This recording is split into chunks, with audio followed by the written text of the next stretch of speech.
কয়েক বছর আগের ঘটনা। দক্ষিণ ক্যারোলাইনার চার্লসটন থেকে নিউ ইয়র্ক যাব স্থির করলাম। এই জলযাত্রায় আমার বাহন ইন্ডিপেন্ডেন্স নামের একটি প্যাকেট শিপ।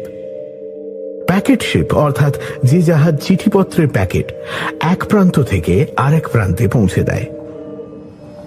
আবহাওয়া ঠিকঠাক থাকলে জুন মাসের 15 তারিখ যাত্রা করার কথা ছিল। 14 তারিখ আমি জাহাজে গেলাম স্টেট রুমে কিছু প্রশাসনিক কাজ সারতে। যাত্রীদের তালিকা দেখলাম ভালোই লম্বা, এবং তাতে মহিলা যাত্রীদের সংখ্যা খুব অস্বাভাবিক রকমের বেশি। যাত্রীদের মধ্যে বেশ কয়েকজন ছিলেন আমার পূর্ব পরিচিত।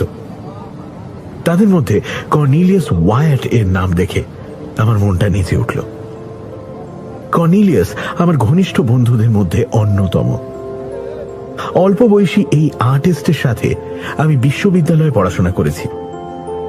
কর্নেলিয়াসের মধ্যে বৈপরীত্য বিদ্যমান ছিল পুরো মাত্রায়।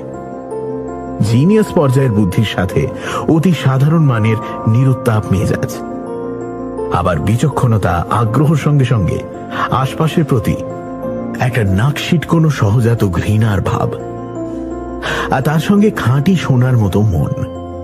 এমন পরিচ্ছন্ন বন্ধুবৎসল হৃদয়ের মানুষও হয়, না দেখলে বিশ্বাস হয় না। যাত্রীদের তালিকায় চোখ বুলিয়ে দেখলাম তিনটে স্টেট রুমের পাশে তার নাম রয়েছে। একটু তলিয়ে দেখি কর্নেলিয়াস নিজের জন্য, নিজের স্ত্রীর জন্য এবং 2 বোনের জন্য 3টি স্টেট রুম বুক করেছে। এই ঘরগুলোর আকার আয়তন নেহাত মন্দ নয়। প্রতিটা স্টেট রুমে ছিল 2টো করে বার্থ, একটার ওপর আর একটা। এই বার্থগুলো ছিল ভীষণ সরু, তাতে একজন বই দুজনের জায়গা হবে না।